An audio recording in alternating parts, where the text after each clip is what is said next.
Welcome back, guys. It's season 2 of M&M Talks. It's your girl Malunga. And it's your girl Mwila. Yes, and we are the Everyday People podcast. Make sure you like, share, comment and subscribe if you're watching on YouTube. And if you're listening on any other audio channels, make sure you leave us a comment. That would be really helpful to us. Yes, and hit the notification bell. Don't forget. So, should we get straight into the ick of the week? Okay. Yeah. Yeah, I love it. Oh, no. And should I say hello? Beforehand, sorry. I'm so sorry, Hannah. Otherwise I will take a nap. I didn't introduce you. We have a guest. Sorry, I'll leave now. No. We have a beautiful guest amongst us today. She is a creative. She embodies creativity. And she is just like one of the most kindest people I know, to be fair. Like, she's just such a loving, generous spirit. And we are very honoured to have you here with us today. We have Hannah in the building. Nice. Well, from no intro to a really nice intro. Maybe I'll stay now. But we know as we continue to chat, you're going to share more about who you are and what you do. Actually, what is your Instagram handle? Because I know you, I know you create lots. So your name is Hannah, but what do you, go by on socials? On Instagram, because there's like a billion Hannahs on Instagram. That's My true. name is Flower Smiles with a little underscore. Got to remember the underscore at the end, otherwise it's someone totally different. And she does not like getting tagged in my posts. Okay.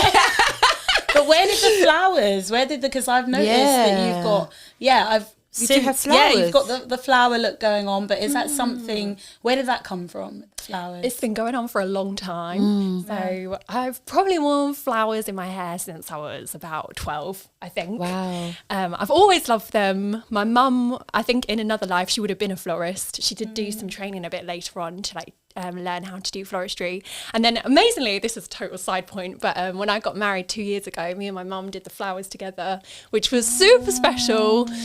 But yeah, flowers, always a big part of my life. In Japanese, Hannah, my name, means flower. So it feels kind of like personal in that way, like being spoken over me. Not that my family is Japanese, but I found that out because when I was wearing flowers at uni, one of the students who was Japanese was like, "Do you realise your name is perfect for you?" And I was like, "Whoa, I didn't realise." It's aligned. It is aligned. Yeah. That is special. Yeah. I think even looking into like what your name means, but then connecting those dots and even just like with nature and flowers and how that probably, I can tell that it definitely adds a different energy to you because I mean, let's talk about how we actually met, guys, because some people might be wondering how did this how do we come know? how did this come to be? So what are your first like memories of like meeting Hannah and where? And I remember seeing you and thinking, this lady is bubbly, like bubbly, I thought the same about you. Oh, thank you. This bright energy and like this spark of like a smile. And when you were showing your artwork as well, actually that was a bit further down the line when you showed your artwork, but you could tell that you're a creative. And this was at National Theatre essentially when we were doing the play. Was it Pericles? No. Or was it As You Like It? it might have been both. Oh, yeah, I think Pericles was the first one, wasn't First it? So would have one. we would have met maybe in 2017 for Probably. the first like initial workshops, and then the Yeah. play was 2018. So it's been a good like 5-6 years probably That we've known each other. we've known each other. That's true. And for those that don't know about like the National Theatre Project, it's something that involves communities and theatre, and it's about it's called Public Acts, and we were a part of that, and we're still a part of that. So it's about shining light on different communities, but giving people access to the theatre space and a chance for us to create and share our talents. So I love that even meeting on that project meant that it wasn't about, oh, you're a great singer, you're a great dancer, it's like, it was about what people bring and pushing who we are, without it feeling like I'm auditioning for this, or it's a very like high end, although like the production was very high end, it just felt quite Holistic. natural. Like it really, I think the importance of community is like, it really is something that they like stand by. And I know with your work as well, tell us about the community side of things, like how that is important to you. Yeah, I think anyone who is creative, which we all are, because like actually I have a sort of a little bit of a similar journey to you, Moila, because you studied fashion design, didn't you? And I studied textiles.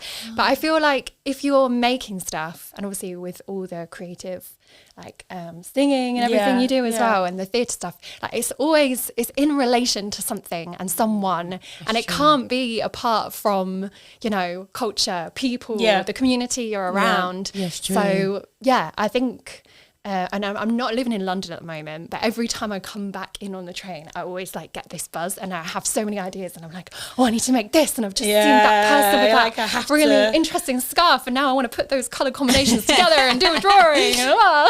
But that's interesting because, you know, what is his name? Rick Rubin has the book, the one with the circle. Do you know the book I'm talking about? I'll remember in a minute. But yeah, he was basically talking about art being a 24-hour journey. It's not something that, you know, you do it one time and then it's literally ongoing, and you're inspired constantly throughout the day when you're talking to people, when you see things. It's all about that curiosity that you find. Like children, they're so curious about finding new things. They want to touch stuff, they want to hold stuff, they're finding and investigating and wondering, and that's what creativity is. And it's like bringing birth to things from that curiosity, which is what you're doing in that sense. 100%. Yeah. And I think we either train ourselves into that or we train ourselves out of it. Because so I have worked in schools and with like quite young children, with older children, but more recently with like the younger kids. I was there with some reception children through to year 2, and it was interesting seeing how in reception, when it was like really just like very open-ended, they had like choosing time, they could decide what they wanted to do, they would be making so much, they would be, you know, like there was no cap on what they thought. No limit. Everything could be anything, and it was just really beautiful. Actually, I recommend everybody spending time around different age groups, and I think that was another thing I loved about the community theatre project we were involved in. Like it was all different ages, wasn't it? And it's that's the good stuff in life when you're mixing and all intergenerational. It's inspiring as well, because you hear like stories from, you know, the older peeps, and it just sometimes it can feel like, oh my God, there's so much I need to do and so much I haven't done. And you know, I'm trying to create, I'm trying to bring awareness about, you know, things that I find important. And it can feel like the world is on your shoulders at times. And I think for me, just sitting down with someone that has nothing to do with my life, but somehow we've crossed paths in the project, was like, it was what I needed to kind of like take a breath and just realise that it really isn't, like life isn't about like the stresses. Like it's easy to focus on those stresses, but there's so much more to just taking it slow and going easy on yourself. And I feel like, there were just many moments where we were present and it felt like nothing else mattered. Like it was a bubble of joy. And for me, I was thinking, okay, how do I, because I also met you through the public arts community, but I was thinking, how do I continue that? So like, how do you take what you do with kids and your creativity and continue that, even when you do feel like a little bit hopeless or just a bit low in your energy? Like, it would be good to know how you about that. continue to create. It's a good question. Because I think what you're saying is so right. Like life is stressful sometimes, and it's so easy to get into that groove where the stress is like on you and it's making the choices for you and it's dictating your day. But I guess coming back to that idea of being open and staying curious, and like kids do when they're playing, like we've got to make time to play, because I don't know about you, but when I'm stressed, it's hard to create. Like I feel like I'm forcing things. I get annoyed. Like I'm more like likely to spend ages like trying to perfectly do something that at the end I'm like, I don't even like this. Yeah. What is that? Throw that in the bin. Like hard on yourself. More critical of things. But I think obviously you can learn things from those times, and then sometimes ironically I'll come back to pieces of work that I hated and wanted to throw away, and I'll be like, I'm glad I didn't, because I know I like this. Yeah. But I think it's like trying to make space for time where stress isn't the thing driving us, and trying to have moments where we can just do whatever we're going to do and not be tied to like a specific, like at the end of this I must have the most amazing piece of art, or like a complete song, or like a collection of you know, exhibition ready pictures, or whatever your medium is, like, to get this many likes and shares and things like that. I guess it can limit just that exploration of creativity. It takes you away from being in the moment, essentially, because then you're not creating in that space. You're kind of being in a space where you're thinking of the end goal. You're not thinking of the journey along the way, and like investing time in that process, which is what brings healing into creativity in many ways, is that journey. But I wanted to ask you, I know like you've mentioned about from 12 you used to wear flowers, and I wanted to know, like, growing up, what started your journey around creativity? Was it always something that was invested in you from your parents or your childhood, or is it something that came and grew as time went on?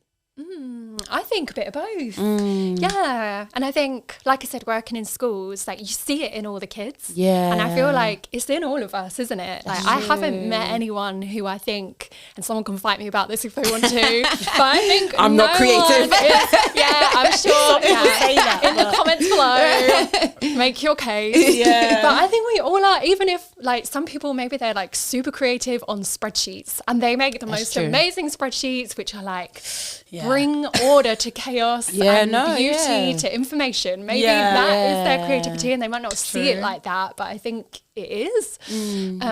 But again, like that idea of, do we train ourselves into it or out of it? And I think we all know like we need this time to create, especially if we identify as creatives. Yeah. But actually doing that is the hard bit, right? Like that's the point of the question. Like we know we need it, but it's a struggle, and you have to pay your bills, and there's responsibilities and family and things we've got to do. So I guess like the how is really like how do you do it? And I think that's the constant. You've got to even be creative about how you can be creative, like finding that time, creating that time in a way. Yeah. Is your mum creative, would you say then? And your family creative? I think, again, they might not say it themselves, but I think all my family is creative in different ways. Yeah. And like I said, my mum loves flowers. Yeah. Like she would probably be an amazing florist. Maybe she still will be one day. Yeah. There's time for that, mum. It's never too late. It's never too late. Yeah. Never too late. Never too late. And where did you grow up, actually? Just because, we're talking about family and upbringing. Where did you grow up, and do you also feel like that's influenced how you see the world and like what you like to do, and even when you're not creating, like the things that you like to do? So I grew up in St Albans, which is a small city just outside of London. But I think I always had in my head, like, London is exciting. Like, that's where I want to go one day. So I eventually came to study here. Yeah. But my mum was actually working in schools. She's trained as a nurse as well, but she was working in schools when me and my brother were growing up. So she could, like, have, you know, the school time on and off with us, and that was a really amazing thing that she did to make time to be with us, and I'm really grateful for that. But she ran like loads of little art clubs and stuff in the school, and she'd always get me to test out all the ideas. Wow. So she'd be like, right, this week we're gonna create these origami boxes, like can you do it for me? And like then I'll see how the kids will find it. So I think that was definitely a route into like encouraging my creativity, and I'm so glad that like my parents had the mind for that. They never tried to shut it down. They were always like, you know, if that's what you want to do, like, do your drawings after school. Like, but I spent a lot of time outside as well, actually. Okay. I feel lucky that we had quite a big garden, and then it backed onto a load of allotments, and there was this little gate, and if you went through, to me it was like this magical world. Enchantment. Like Jack and the Beanstalk. I want to be there. Yeah, go and like sneak a few strawberries off someone's fat. Oh wow. It was good. Yeah, just go on a road. Sounds Yeah, so joyous. Like, it does. It sounds so joyous. And then when you got to London, then I'm guessing that there might have been a bit of a shift because, you know, that sounds like you had some time in nature, like you were around family. So how did it feel when you got to London and when you were studying, what was that like? Do you feel like it enhanced more of your creative flair, or did you feel how was that journey studying? These are good questions. We're getting into it now. There's layers to the cake. Peeling back the layers. Yeah. I think like you find the joy in the life where you are, don't you? And maybe like I'm the type of personality where I feel like I thrive off a bit of variety. Yeah. I feel like you're both like that too. Maybe it's a Gemini thing as well, because obviously Maybe. we're both. Yeah, so maybe it's Maybe. look the Leo over there. Like I'm not involved in this. I don't think so. I don't think it's just Geminis. I don't think so. It's true. We're all we're all Let you in the creative. club. Yeah. Yeah, I think there's just so much life and energy, like I was saying before, in the city that I think obviously it's an amazing place for creative people. And yeah, I think also there's ways to find nature in London. Like my favourite that's thing true. to do in London really is just walk down the river and there's always someone busking. There's like True. maybe someone sitting, painting, or there's always life happening in every little corner. That and is I true. think a lot of people say like, oh, London isn't very friendly, but the amount of amazing conversations that I've had with people when you have that moment to just stop and talk, and obviously it's not everybody. Yeah.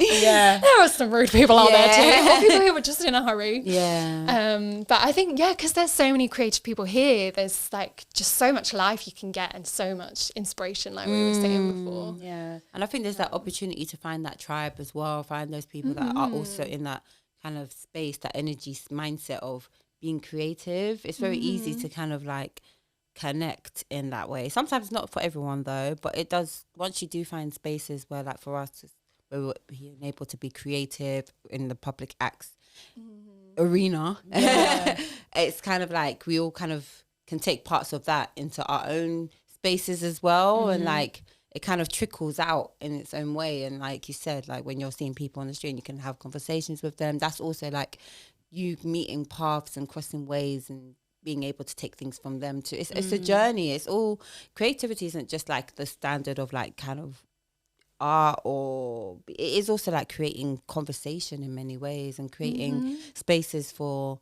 something that's just wasn't before and is there now, you know? Yeah. And I think that is also an embodiment of that, and it comes into place when you are, you know, creating things like that are tangible as well. You naturally find ways to kind of want to explore and want to know more about people and want to do all of that, you know, It's your needed. mindset changes. It is, yeah. And I'm wondering about the studying. Do you feel like there is a need? Because you both studied. So a bit of a question. Be honest, it's all right. But do you feel like there is a need to study? Anything creative that you want to do, and like talk about if you found benefit in that, and You also studied as But, you well, know, so you it's can too- also answer that question. But actually, I did. I studied a bit later, so Yeah. for me, I think I was at a place where I'd already kind of worked quite a lot and stuff like that, That's and then, true. you know, came at that later. But when at the time that you guys did it, like straight after school and stuff, do you feel like there is a need to? You I'm can go. interested You, in your Who goes first? yeah. Guess. Well, I wanted to first. say as well that I feel like what you just said was so wise, of like, life is just creative, you know? Like every day we wake up, there's never been a day like this before. That's And it's easy to true. forget that That we're is true. creating something every day. Yeah. Like no one has ever been you in this space at this Right time, now.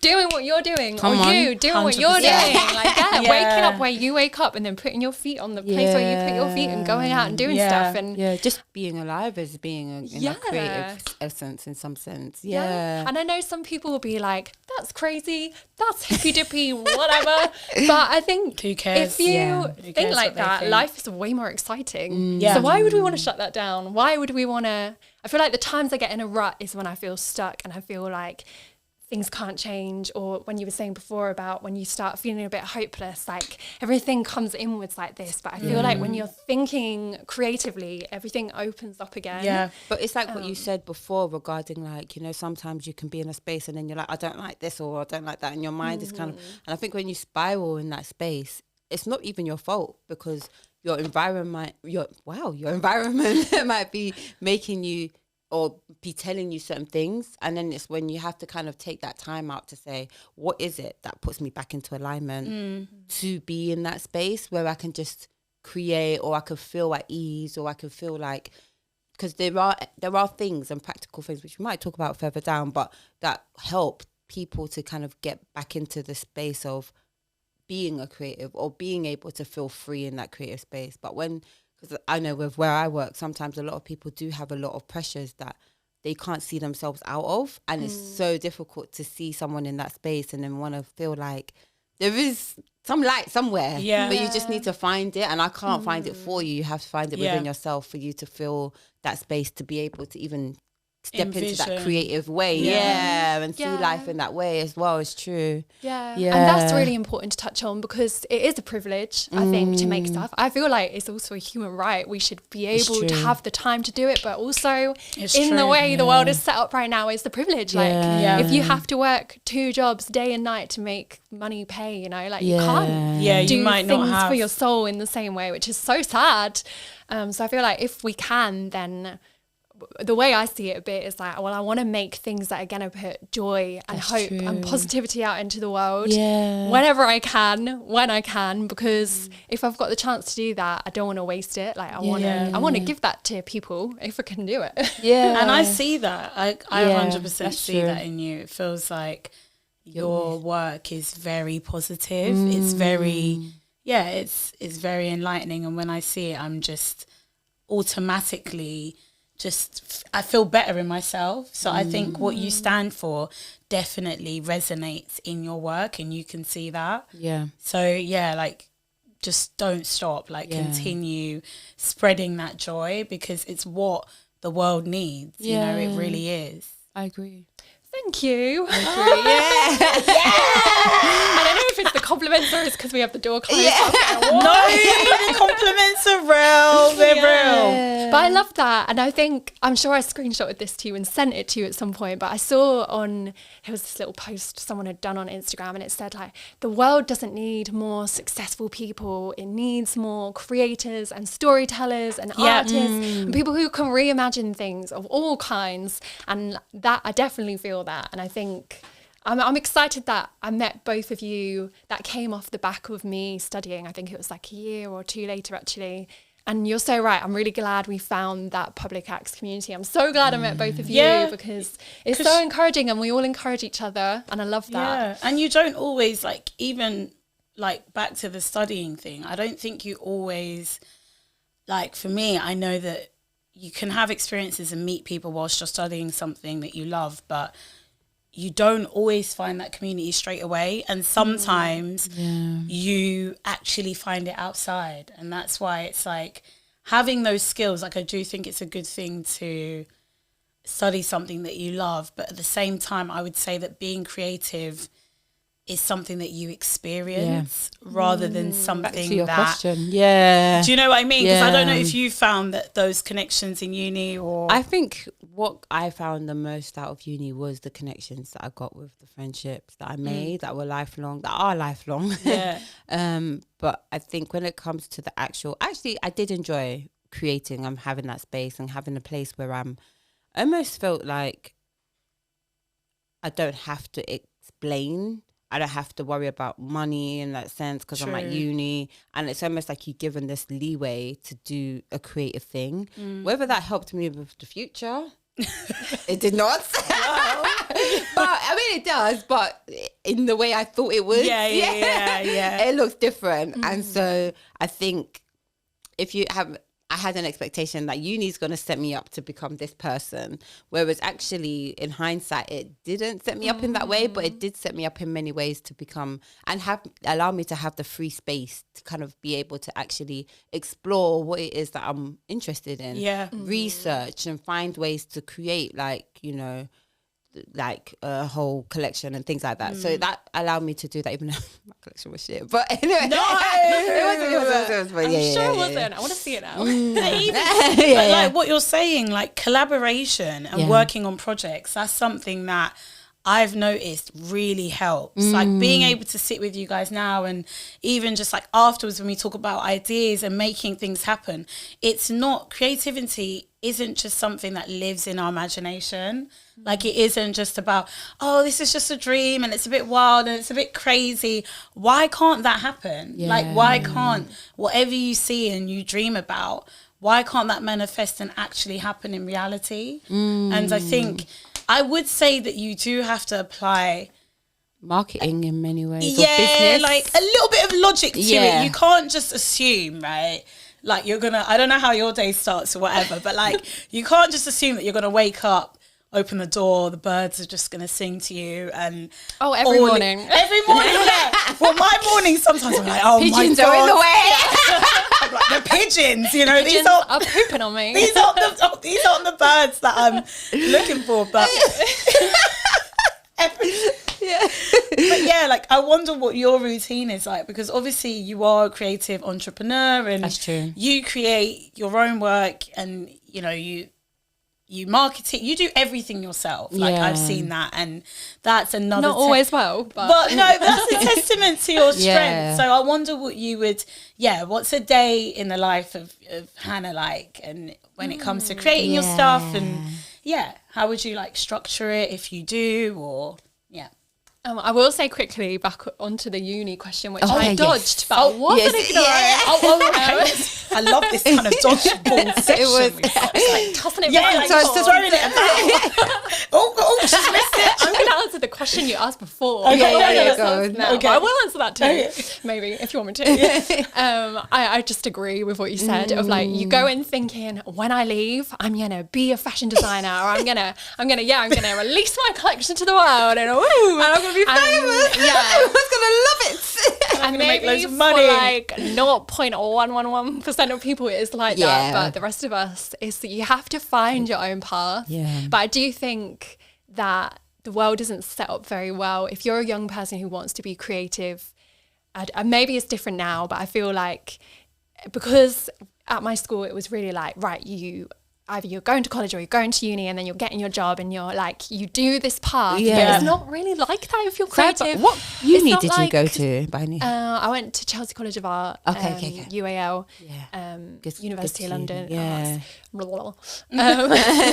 But if you're going to be a doctor, like you do your training, and then you get your placement, and then you you become a doctor. It's just not like that, is it? And I think clearly we were both told it would be. I wasn't even, I think I might have been told the opposite, but I was like, you don't know what you're talking about. I'm gonna make it. My parents were definitely not happy about my decision to do fashion, but they weren't like not supportive of it. They just wanted me to think about doing something that was gonna create money afterwards, essentially, and a livelihood. And I think with African parents, sometimes that is not what they would expect as well. So I was just like, I'm gonna move into like the business and fashion, which I never did, which I intended to, but it never happened. But just to kind of sweeten the blow, business and fashion, not just fashion.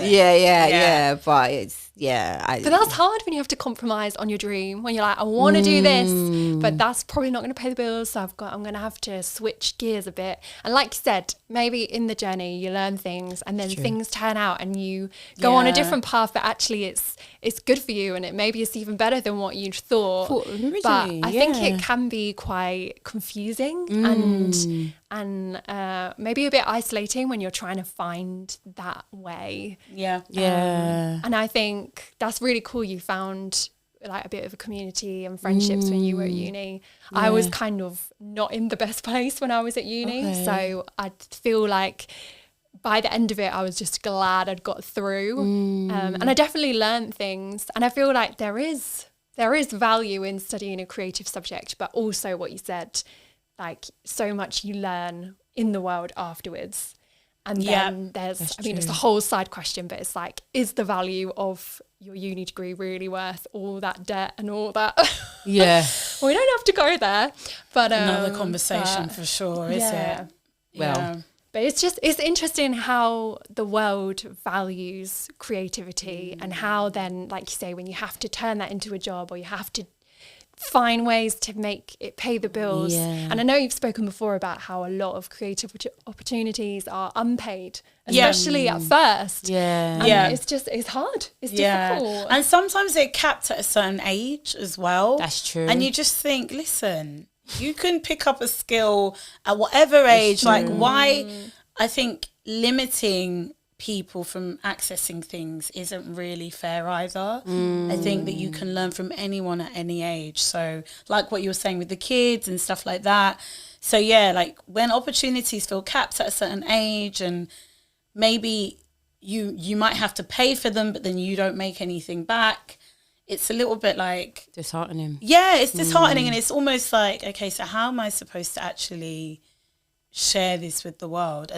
And then I guess you have to get creative. And think outside the box. Yeah, that's true. You know? And not panic. Panic. Panicking will set you on another trail and send you to places that you don't want to you don't want to go. You don't want to go there. You want to go to a place where, like what you're saying, you're open and you're willing and you're looking at the world in a different way, you know? And I think it's always important to have that creative insight. And I've noticed with my creative friends, like the ones that do it, I guess, more full time, because I think everyone can be creative, but the ones that genuinely live and breathe that, there's such a different energy. And I don't know how to explain it, but it feels different. And in what way? Yeah, I was just about to ask that. Yeah, no shade to the other friends that, you know, but I don't know. I think there's a bit of a hopefulness. And also the thinking outside the box, I sense a little bit more. It's like, let's say we leave the house with £5 today.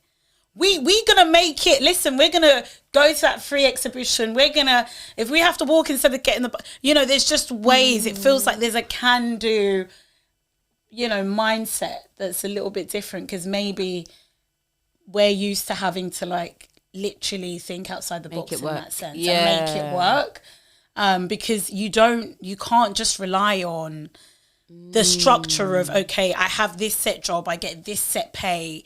Personally, for me, I know that I think I'm on the other side. I think I'm on the other side. But go on. I sat on this sofa. Yeah.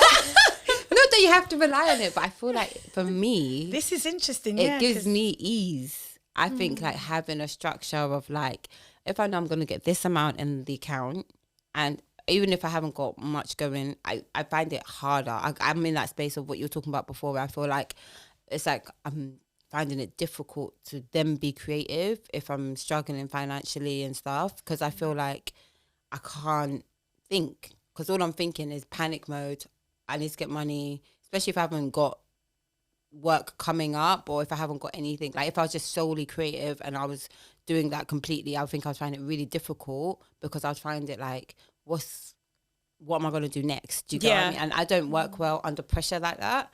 I panic and then I freeze and then I run away. And I'm like I don't want to do it. But I think I love when I see people who are able to thrive and they're like, this is giving me like the encouragement and the boost to want to go harder and do this. Whereas for me, it kind of deters me a little bit, and I need a little bit of comfort cushion, something to just make me feel like, this is. So you would say, like, financially, you would need that cushion to be able to create. Yeah. What about you? It takes away from. It takes time. It does take, because you get more time when you don't have like working like the set that way. Same schedule. Yeah, because you have more time to do and invest in that, which is, it's a balance. It's a really hard balancing act, I think, because I feel like actually I've been on both sofas. Yeah. At the moment, I'm on both sides. I was going to bring you along. I need to sit on the table because I'm in the middle at the moment, actually, because I'm working part-time and then I'm trying to do my art as well. So stick me there. Yeah. But I think it's It is tricky, and it is a real push and pull, because like you say, you might have more time, but then you have the stress of where's the money coming from. And so for some people that's motivating, for other people it's crushing. And it just depends on maybe whatever stage of life you're at, what responsibilities you have, where you are at mentally, like if you have the capacity to push through in that, or if you're like, actually no, right now I need, like you said, I want that, like just knowing that everything is covered. And I honestly think that's great. Like I think there shouldn't be any shame in either way, because like true. We said, there isn't a creative path, so you just got to find what works for you at each point. And I think in a world where it can be hard to lean into that and make a go of it, I think anyone who is trying to, I just applaud them, because any of us could just give up at any point. Yeah, that's true. Yeah. And I'm glad that we're not. I'm really glad we're not. still doing it. Yeah, I think you do need, realistically, it's true, you do need a bit of both. Yeah. Because like even if we're keeping it real, like even getting here, I was like, Sister Wheeler had to help me out with that Uber. I was like, girl. So it's like, you know, and even booking these sessions, for example, we're investing in our dreams. It's like nothing comes for free. That's true. You do have, your ideas, your dreams, and making something out of nothing. Yeah. But unfortunately, the way the world works is a lot of the time it does center around how much have you got and how much can you give. And I think you can give and take in different ways. It doesn't just have to be in the currency of like money. No, that's but true. The way the world works generally is, you know, you have to think about these things, else it's like, okay, how am I going to eat? How am I going to afford my rent?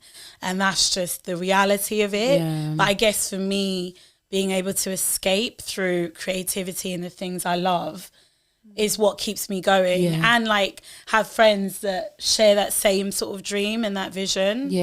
I think also like what you were saying, like to add on to that, like I think there is also ways, I think that's why it's important to learn marketing at school or in uni or in any discipline, because it allows you to I see how you're like I saw that as well. Like, just stretching it out.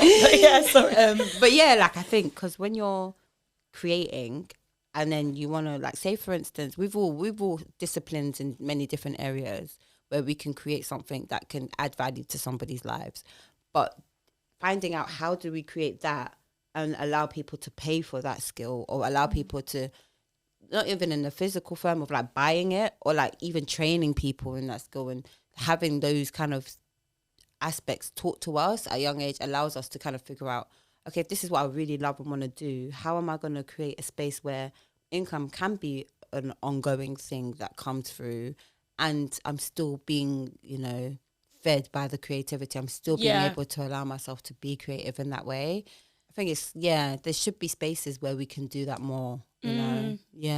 Yeah. And I would say that, like, having, even if it's like a part-time something like income, takes the stress off creating and having to, you know, that having to be your main sort of financial income. And it's nice to have less stress, because actually, like what you were saying, when you're creating, you want to be in this space of peace in a way. Yeah. And it does feel nice. So it feels like you get so much more out of what you're doing when you're in this like more relaxed, happy state versus like being in fear and anxious. And so, yeah, you definitely, even if you have to do something that you don't love, just so that you can do something you love. You do, yeah.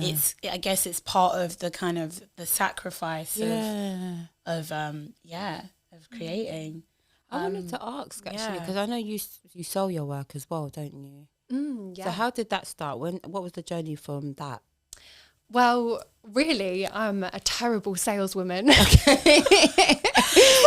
keeps it so real. I love that she's like, well, I'm still trying to sell stuff. Yeah, well, like, because I've always just made stuff. Like I used to, like I said, with the flowers, like I've done headbands for ages, and people would always ask me, like growing up, like, can we, like, will you make one for me and I'll buy it? And I would always be like, I'll just make it for your birthday present. And I've learned a bit better now not to do that. But again, I think that comes with the, like, when when it's devalued and you just think, well, I should just do it. Or sometimes even I think I had to learn the value of my own creativity, and I think I still am learning that. Yeah. And no one teaches you how to price things or to value like, you know, the time that went into it, or whether it's even possible to fully account for all of that. That's a whole nother thing. Yeah. Figuring that out, I think, is a real minefield. And It's actually, important. I want to even just say, having this conversation is really nice. It's really refreshing. Like just talking about, you know, like the almost behind the scenes of creativity and what it's like. And because we know a bit of what each other does, but then actually talking about what that looks like in the day-to-day, or how it feels, or the motivations and the mentality behind it. I'm loving it. Thanks. Yes. But now I forgot the question you asked. The journey of like selling. Selling. Yeah. So I haven't been the best at it. Okay. But I'm learning, and I have a little Etsy shop. Okay. You can find that. Hannah Miles Art on Etsy. Hannah Miles Arts. MILES. Yeah. We'll put that in there. You'll put it in the we'll add that. Yeah. Thanks, ladies. And I was thinking, actually, my name, you know, I fit quite well with the Eminem talks, because my surname is Miles Mackenzie, so I am another Eminem. You're another Eminem. Yeah. I love that.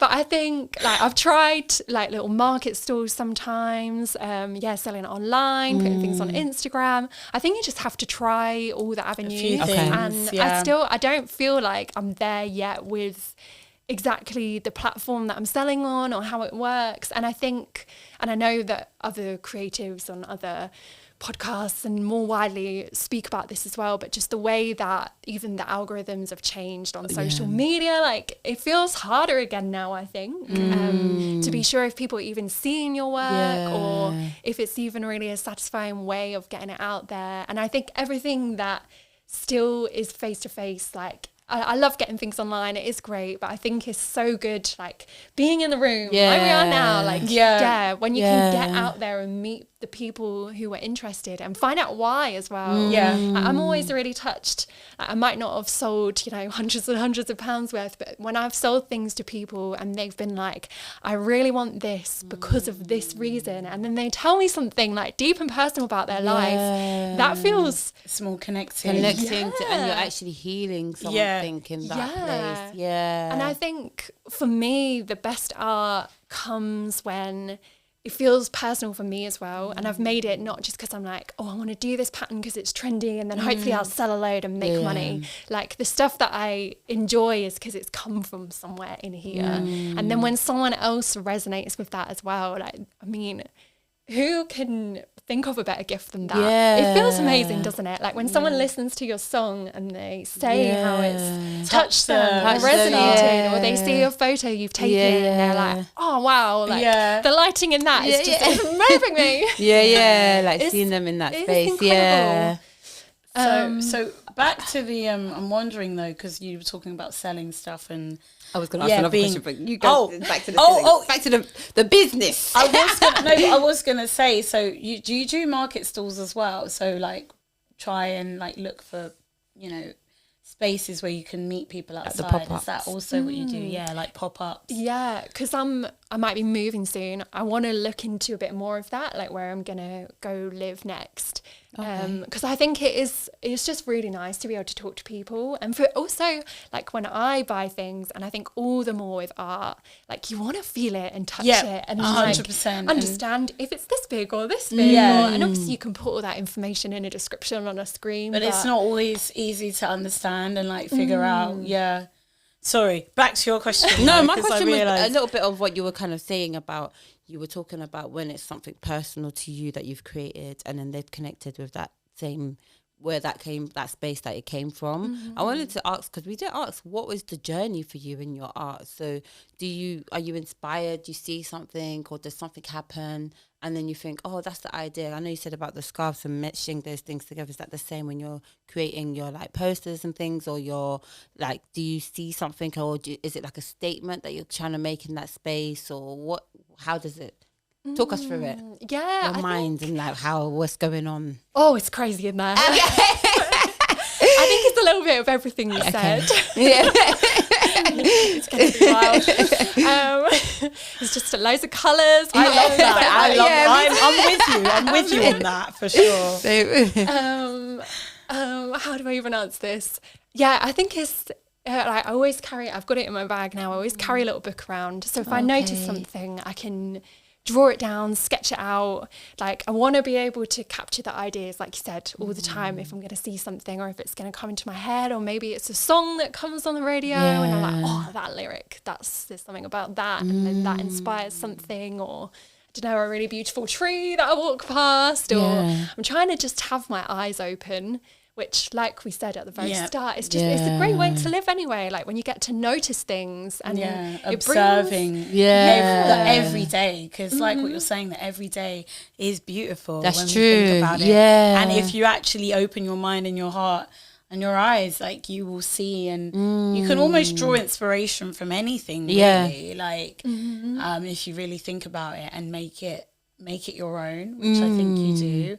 But even like thinking about your day to day and how you create, do you like what does that day look like? Do you kind of set a structure for your day, or do you kind of get up and decide I'll create when I create?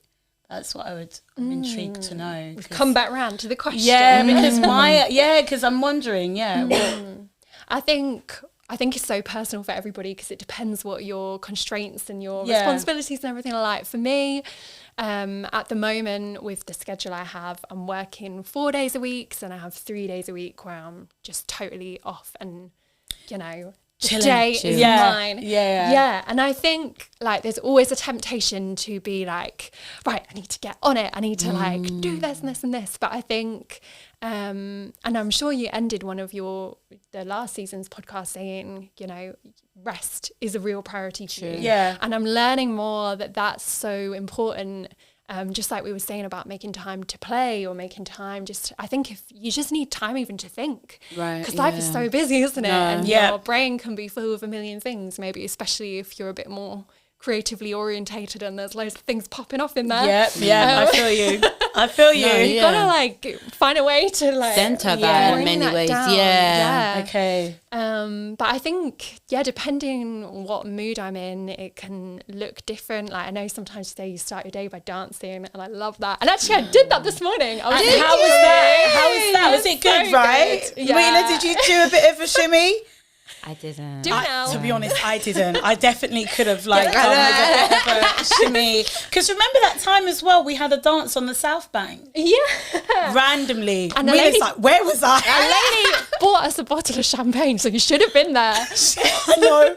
It was one day like after rehearsals, and then... Rehearsals? Yeah, you were somewhere, but I don't know if you had to rush off. Oh no, but you guys were in the same scene, so... That's true. These two are both amazing singers and vocalists, so they were also, you guys sometimes, were the you weren't the scarecrows. What was scarecrows?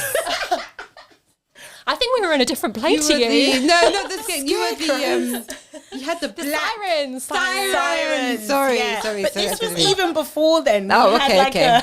Sirens. We had a moment of like just dancing on the South Bank, and then a lady gifted us this champagne. Wow. Right? So, and then like we had pizza. Like it was just one of those moments where I think you can really like attract. I just can't get over the fact that you guys danced without me. I know, but we've had many times dancing together. Yeah, go and do it again after. Yeah.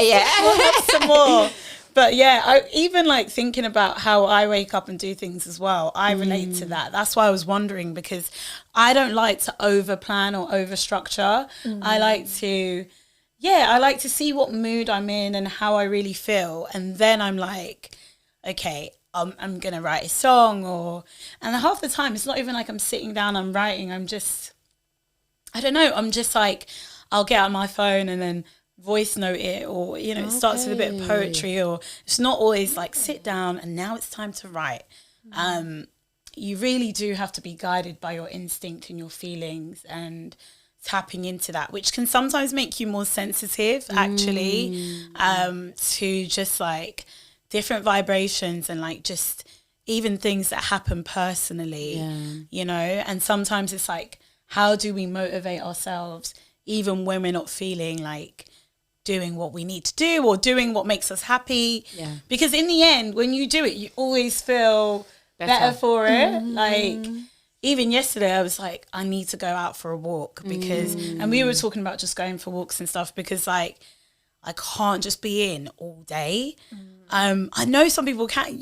Some people can, but if I'm in all day, the same thing happens where I'm like, oh my God, there's so much going on in the mind, and it can feel like a lot. But and I think that's a really good way. Like if I have a day where I'm like, right, this is my day where I've got the chance to make, and everything is like shut down or too wired. I think that's what I do. I get out. I'm like, right, off I go. Off into the fields or the woods or wherever it is. Yeah. Or just like have a dance or do some stretching, or I think anything that could like get you in your body, and out of here too much. Yeah. And that's not to say that creativity is mindless, because we are thinking as well. Yeah, that's true. But I think for me, there's like a spiritual dynamic to it too. And I don't want to overcomplicate it and make it sound like weird and mystic. I think there is something weird and mystic about creativity. Yeah. It's amazing, like making something that wasn't there and then you create it, present put it it out to the world. Yeah. And for me, like feeling like, in my opinion, I think everything has been created, and like God, you know, has created us. I see that as like a spiritual thing, being able to also create and enter into that, and like that does a lot for me and my soul. But also I think it's as simple as you just got to get started somehow.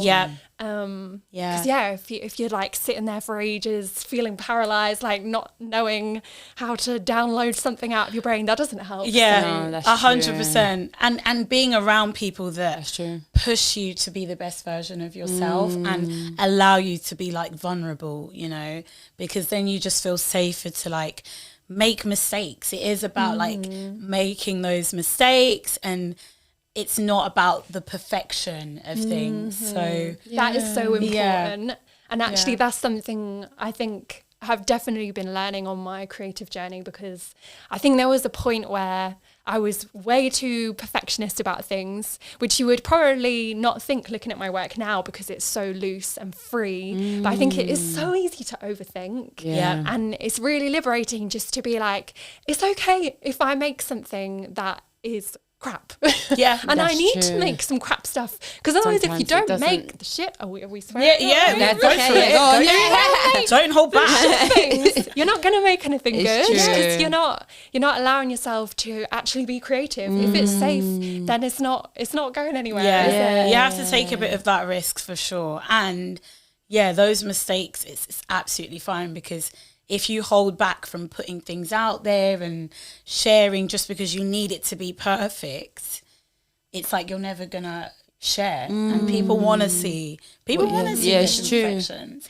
I've been really challenged about this whole thing of like not trying to create perfection by my husband Ben, who's a climber, and he'd say, because he's a climbing coach, so he'll tell people like, if you want to climb, you need to fall. A bit like when you skateboard, right? If you want to skate, you're gonna fall off.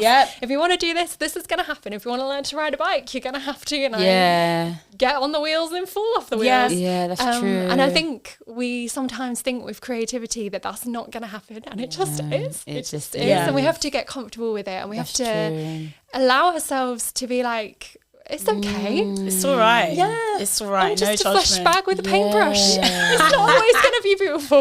No. And that's fine. I like this, like both of you, what you're saying, because it's really making me feel, because I think I'm on the other spectrum. I haven't really got to that point of like realizing that you can fall. You can fall, because I think I take it harder. I beat myself up a bit when you fall, and I'm like, oh, I should know better than that. I should have done this, and gone to uni, like, come on now, like, business. Why is it not looking like that? You know, and it's like, I think there is that element of like, you have to fail to kind of achieve in many ways, and it's not really a failure. And I think maybe the word, maybe the word thing that's kind of holding me down, because I think failure is a big thing for me around just hearing the word makes me feel like I'm not doing well, or I'm not doing what I should be doing in life. And so if I am failing, it feels like that's it. Like, you know, you define the failure of it's not even a failure, but you define the like quote unquote thing that's not great as a failure. Yeah. And I then go in to myself as I am the failure rather than, oh, I just didn't really do that well. Do you get what I mean? Yeah. So I think that's kind of something to it's a healing process of like understanding that in itself, when you're able to understand that actually falling is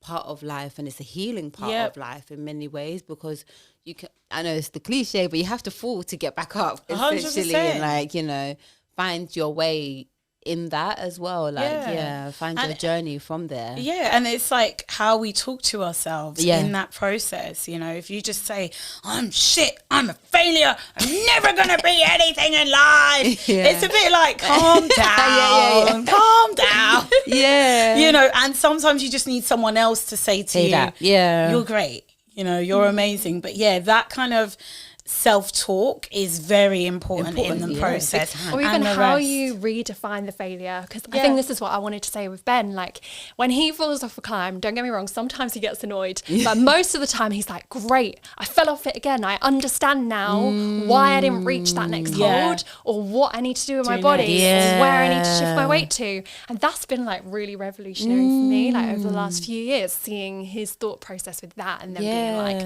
ooh, that's that's good, like redefining the failure, so it's not that like heavy weight around your neck dragging you down, but rather like being like, that's the chance to learn what I need to do next. And I know it sounds really easy to say, and sometimes it's just desperately crushing in the moment. But in but hindsight, and exactly. having, and it's clear as well that you have like a supportive husband and like partner, husband in your journey of creativity. So it's, you know, it just sounds refreshing to hear as well. And I guess that's very important too, like both understanding you two do kind of different things, but then at the same time it seems like you're learning from his climbing, and he's like learning from the way that you create and the work that you create for yourself and how you go about sharing that. So like that, even just hearing that is like, it's great. And that's important, like having the right people that don't try and put you in this box, and they understand that you might need a moment to do nothing. Even like, that's okay. If all you did today was get up, have a tea or whatever, like go for a walk, and that was pretty much it. Like that is okay. So that rest, it is. Maybe not. No, it is okay. It is okay. But it's hard to accept. It's that, hard I guess. to accept it sometimes. I'm not gonna lie. It's hard without like beating yourself up. Like you should do more. Like you should be, or you can like. It is difficult because you want to achieve things, and then you've got like these goals, and you think, okay, if I've got this goal, what can I do in the day that I have free, or what can I do in these days? And so you think, okay, I want to, and I sometimes jam pack it, and that kind of does the opposite of what I intend to achieve, because you jam pack and then you do nothing, you know what I mean? Because you're just fapping around figuring out how come this isn't done and this isn't done. You crack me up, because even the other day Mila was like, then I was going to go to the gym in the morning, and then at night, like you have to share like her whole plan of what she wanted to do. I was thinking it's like 10 things in one morning, in like an evening and a morning, and I'm like, what? Yeah. I am guilty of that as well. Sometimes Ben will come home from work and he'll be like, are you okay? And I'm like, I was going to like make a poem and a painting, and then I was going to put it on Instagram, and then I was going to make an Etsy listing, and I didn't go for a walk. But I think it's like, you have to, we're always trying to figure out, aren't we, like what our current capacity is, what we're able to do, where we're at, what resources we got, what we can get on the move. And I think it's just constantly going back to the like original question from half an hour ago or something of what does the day look like. I think it's always like all those readjustments of considering all those things, and then being like, okay, what can I do today with the energy I've got, the resources I've got, the time I've got? And maybe some days it's like 5 minutes of a doodle in my journal before I go to bed. Or maybe other days it's like going out for a walk, 2 hours of painting, coming back, like having a snack, doing some stretching, like realizing, the painting should be a collage, doing a collage instead, and then making something that I'm really happy with because I've given myself the time to figure it out. But every day is different. Every day. I feel like I'm still like I know that I've learned a lot in the last few years, but I feel like I'm still at the start. I feel like I'm only just like spreading my creative wings. But you've learned so much, though. I can tell already from how you're dropping gems. Seriously. I'll tell you both. You're dropping gems because I have a question. So with this being said, guys. Yes. What 5 tools would you say are the things that you would give to someone or your younger self or to someone in general that's helped you through your creativity or helped you heal in your creativity or helped you grow as a creative person? So some like tips, like things that we can share. Yeah. I know. Can we share the 5? Was it 5 each? 5 each. Oh. We're not going to do that, are we? We're going to share. Gemini's be like, Gemini, and we're going to do what we going to do, okay? Rejecting the structure You straight. can ask your question, Rejecting the boundary.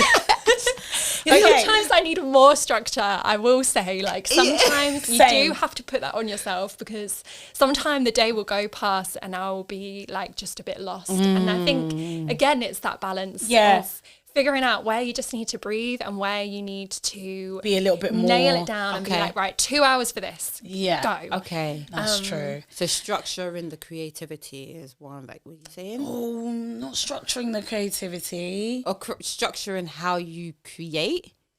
Is that what you're saying? Just to clarify? No Okay, structure. Explain further No to me. word No of structure. The first tip that I would say, the first tip I would say is rest. Okay. That's the first tip. Rest.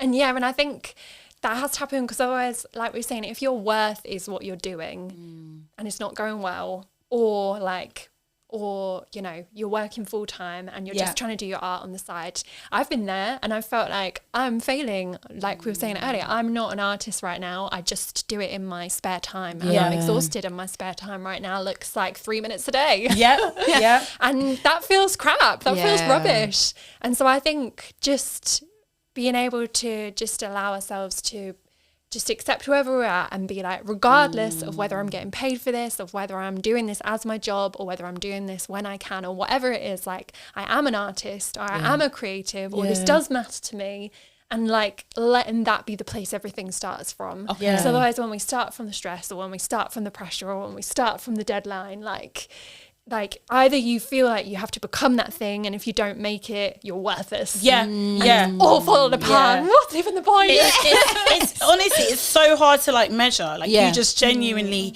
can't. You have to have your own sort of goals that you have internally for you, but even so it's like you can always move the goalposts, you can always readjust and adapt, and it's okay. Like you don't have to pressure yourself to say, oh, I have to get number one on this, or I have to get this many streams, or I have to, because actually that can take away from what you're doing. The reason why, and actually, so rest, but then the second one I would say, no, she says you did it together. We're going back she and did forth. the second one already. You said, I feel like they're kind of together, they're intertwined. Okay. Come at it from rest. All right, so so rest and peace. I love how we're like, you said something that was really good there, which was about kind of like accepting where you're at. Yeah, so in that sense of like knowing that like I need that rest and accepting that, okay, I need this rest in this moment, and that's going to help me to create more.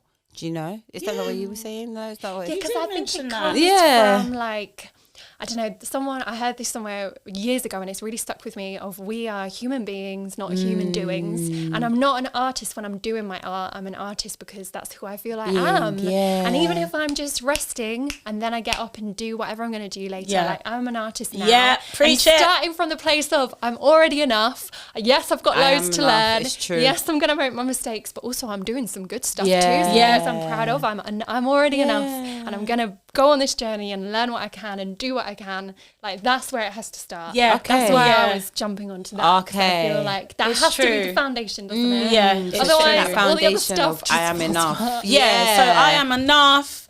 You know, allowing yourself to rest and like just knowing, like, I'd say also being around people that support you and love you for who you are, regardless of if you make a masterpiece or if you need to start again. Like the last few years, I have been a sandwich maker, a barista, a teaching assistant, someone who makes... I've worked for the NHS, I've made braille work for a primary school kid. Like, I've done so many different things that none of them on the face of it say, and I know you've said this before, of like when people ask the first question, what's your job or what do you do? Like none of that screams says who artist. you are. No, I know, true. I know that I am, whether I'm getting paid for it or not. And that's been quite a painful journey at times of accepting that. But I think that's why that has to be number one. That's true. Because if you wait to be paid for something to feel that you are worth, that, it's always teetering on the edge. As soon as you lose that job or then it it's ends, gonna be like, and a lot of creative work is It's contract a based. bit backwards, actually. And that's why I would say, like, I bet all those experiences fed into your work. That's why you have to live. You have to actually experience working certain jobs you don't want to do or whatever, because that still feeds into, like, life feeds into whatever we do. This conversation here, creating, writing music, whatever it is, like, you can use that in your work. That's true. So yeah, I would say, and knowing why you do it. Like, if you're creating because you're saying, you know, I want to make music because I want to get this amount of money. Okay, if that's what your intention is, that's one thing. But, you know, for me, I have the intention. It's like, I want to create because I know that it helps me to live and breathe and feel happy, feel inspired. So it's true, like what you're saying, like, what I'm an artist through and through regardless. Like, that's where I start. And it's actually not necessarily about quantifying that or like getting this amount from it. It's actually just about, like, me, like, starting with me. Yeah, because otherwise if you give someone else the power to either grant you that or take that away from you, it's really disempowering to yourself. 100%. And you're devaluing who you are as well as a person, and not valuing the person that you're being. In that sense. So yeah, those are a couple of tips. I'm aware that we're probably like, I want to see some of... We never even did the ick. Oh, so yeah. Let's roll it. I know we're going a different way around. Let's do the ick of the week. We're switching it up. We switched it up today, which is good. That's fine. Sometimes you got to switch it up. We're taking a creative approach and a different route today. So ick of the week, guys. Starting with you guys. Gemini babes on this side. Okay. Shall we start with the guest? Yes again. Well, I can tell that Hannah's really thought about the ick. I know. She seems happy. I know. About this is her ick. Do you know, I thought I was going to come here because I know you do this. So I was like, I need to think of something. And then I was like, I don't really have anything. But then as I started thinking, oh my gosh, I have loads. And it was like therapy. Oh my God. And I also feel like art is therapy. And that would be a whole other conversation. We should talk about that another time. Yes. We are definitely going to have you back. We're having Hannah back. Yeah. Yes, please. A bit of you in our lives. I'd love to this. What's your ick? I wrote a list. I'm gonna speed through them as quick as I can. She's got a few. I love that. Okay. Damn, she's taking our icks too. Okay. Right, so if you live in a flat with communal bins, people not putting the right stuff in the right bins. Okay. Oh my gosh. Yeah. Okay. The bin store where I live, it's really gross anyway because it's dark in there. There's loads of spiders. It stinks. It's bad. It's really bad. Yeah. But then the experience is made even worse by the fact that you open like the bin labelled food waste. Inside there's like McDonald's wrappers, there's nappies, So people aren't really thinking about... They just think waste and they go... And I bet the recycling bin suffers as well. It hurts. It breaks my heart. Yeah. So we need to sort that out, people. Okay. That's one. That's one.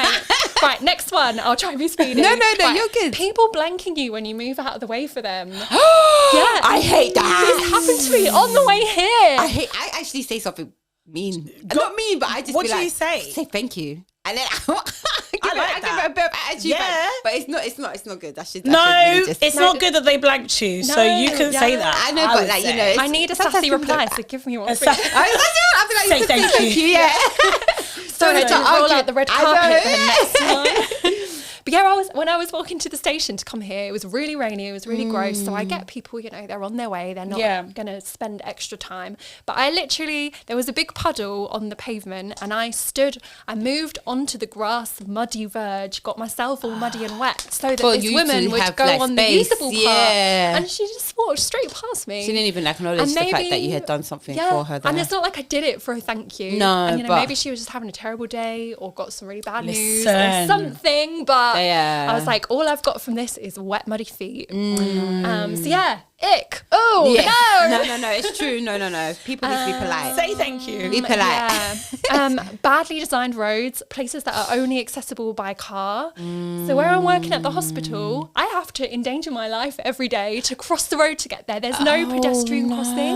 Oh no. And it's often A road. It's so dangerous. That's I don't so understand. crazy. So you have to you're just crossing out, you're just so risking it all. I try and like wave at cars to be like, please don't don't knock me down. I work there. Don't send me to A&E. I have to do my own paperwork. Oh my god. All right, I'll speed through. Blah, blah, blah. This one, in fact, I'm gonna have to send an email after this because I really need to sort this out. Okay. So my previous job where I was working, they like ended my job within a day. Like things happened. It was at a school. The schools can be chaotic. Anyway, they still haven't sent me my P45.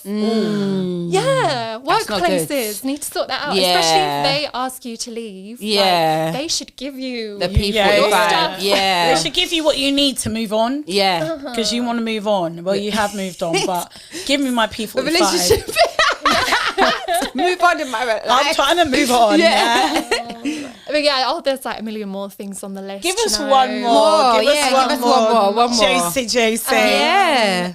E-learning for jobs. Okay. Where you have to like click through screens and you're not learning anything because your brain doesn't work like that anyway. You're just like, it's just words on a page. It's not going to go in. I kind of like those though. Not because of the fact that it's like, I don't like them, but I like them because low key, it's quicker than if I have to do. It depends on what the e-learning's about. So like back in the day when I was doing waitressing, I had to do like a health and safety training. I've done that one. And it was like an Just e-learning online. thing. Yeah, it was online. And oh my gosh, I did not read any of the health and safety But stuff. you just skipped scrolled over through it. and I googled the answer. I'm not gonna lie, I googled the answers. Wow. People like you, health and safety. Yeah, that's important stuff. You know, when you're being a waitress, you learn on the job. Now I know why you're late as a waitress. I'm not getting my sparkling water. Blah blah blah blah blah. Go for video. You've got allergies. I don't know what's Health happening. and safety. No, but I will I'm know. joking. I will know. That is You have really to, that's the one thing. Those allergies. The allergies. I would definitely. That's the only one that I was like, have to figure out this. But then the rest of it, I was just like, when it comes to like the... Well, some of it's really obvious, isn't it? Yeah. And I think that's what I have a problem with, when it's sort of like pointless e-learning. Yeah. And I have to admit, mine was a video. So what I do when I have to do them and they're a video, you can change the speed. So I put it to like 2.5 times. times. One. And it was just like... I didn't know that. I'll save you some we'll time. do next time. God. So you just skip through it as well, like you just Google the answers, skip through it. Yeah, man. Sometimes cut the corners where you can. God, I didn't have time. I wanted to start working. I was stressed. I needed the money. I was like, I need to book this job today. Yeah, especially if you're doing it in your own time. Like that's the imposition. I need to book this job right now. Skip. Yeah. I like those icks though. You got some really juicy These are ones. some juicy. Yeah. We're gonna have to you're gonna have to give more us some on the more. list, and that's without even getting political. That's without even mentioning our government. And okay. those things. We won't go there When now. we have Hannah back, I know she's gonna come. She's gonna start with the icks first. We're not even gonna introduce you. You're gonna be like, say my ick of the week. Yes, Hannah is back. She's back in the building. I would say mine would be like overpriced coffee. I mean, it's just, I just think that things are going up and up and up. And I'm like, why? Yeah. And then you're giving me the tiniest coffee cup. And I'm just like, I just need some energy for my day. I just want, especially because it's so cold, I just want something that's like warm. And the other day I just really needed a coffee and... They overprice everything in the coffee shops as well. They do. Because I remember I bought popcorn in the coffee shop the other day and near a cafe and they were like £2. I said, pounds. how? For this small skinny popcorn. It's called skinny popcorn as well. You know the small little packs? yeah. I said, you know what, I'm desperate, but I'll go somewhere else. Yeah, you know when you're just like, you want something then and there. So, yeah, and then you get a small cup.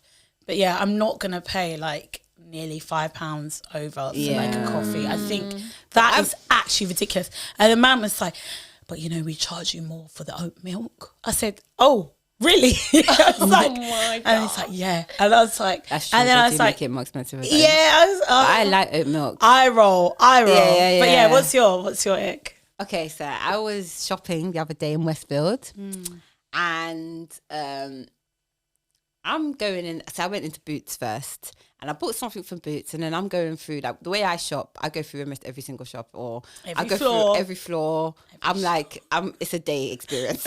I'm window shopping and shopping. I love it. I've been there. So I'm going into one shop. I'm not going to say the name of the shop. I go in, it's fine, cool, come out. And I have my suitcase as well, by the way. Small little suitcase. And the beep goes after I've come out. So I look back because the beep's been going throughout. And I'm thinking, what's happening in Westfield today? It's been beeping everywhere for other people, not myself, for other people. Yeah. So I hear the beep. I was like, again. So I look back and then I just continue my day. I hear the man, I'm strolling. Excuse me, can you come back? I said, oh, okay. And I see these boots on his thing. He's like, I was just like, I didn't take the boots. He was like, can I look in your suitcase? I said, okay, it's fine. We'll go back in the shop.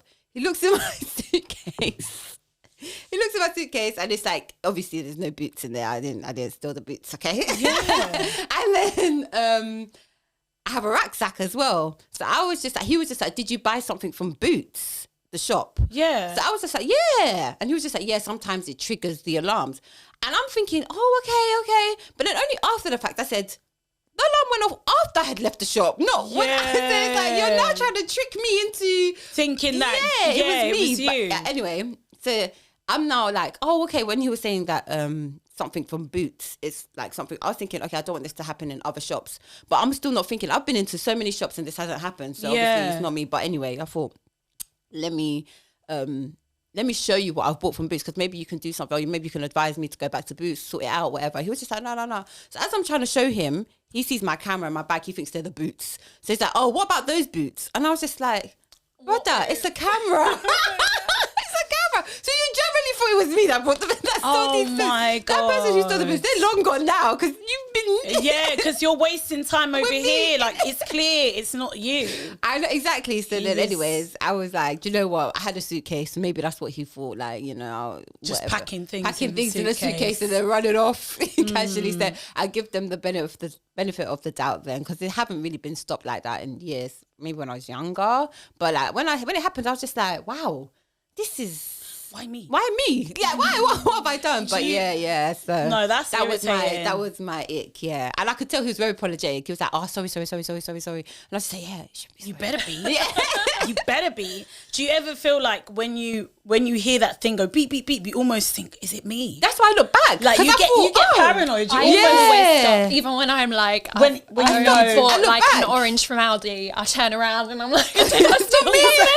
Well, now I'm always like, was it? Could I possibly? Maybe I did. It was me. You start questioning yourself. You make yourself look more guilty because you're like maybe panicking. The look back is what made it look. You shouldn't have looked back, sis. Yeah, she just walked. You should have started running. But then actually, started running. It would have been a chase. That would have been so funny. But yeah, that was my ick. We love the story time with the icks. Yeah, and we want to see. It would be really great to see some of your work. Yes. Oh yeah, because Hannah has brought her work with her today. Before we wrap up, Hannah's got some. So it had to be what was going to fit in this folder because it was very rainy when I left this morning, and just rain paper doesn't mix, does it? Yeah. But I bought a few little things. You bought a canvas. I love this. Got which I feel like actually goes quite well with what you were talking about, resting. And I can hold it here. Here is a lady. is probably me. We probably always make art about ourselves, don't we? Even if we think we're not. Yeah. Just resting in the sunshine and what we were talking about of like just being aware of things, like all the colours, all of the joy. The radiance coming down as well. Yeah, exactly. And then the growth from the trees. The sun makes me feel. Yeah. I love summer. Winter is a struggle, isn't it? Yeah. The fact we all woke up and got here today. I know. Go us. Yes, 100%. 100%. I think collage is a really fun way to work because all you need is just some paper and glue. And I quite like painting the paper before I cut it up. So I don't buy coloured sheets of paper. I buy just plain paper and then I paint it all. And I think that's a really nice way to work because you're not starting off in here thinking like about intricate designs or anything. You're just getting the paint on the page and then you get to cut it all up. Yeah. I can imagine this on a t-shirt or even on a jacket. That would be cool. Okay, we need Like to a yellow combine the jacket with fashion like a design yellow- skills. Come on, Moila. I told you about that collection. It wasn't giving collection vibes, but okay, we could try. Okay, we're going to pass that to you.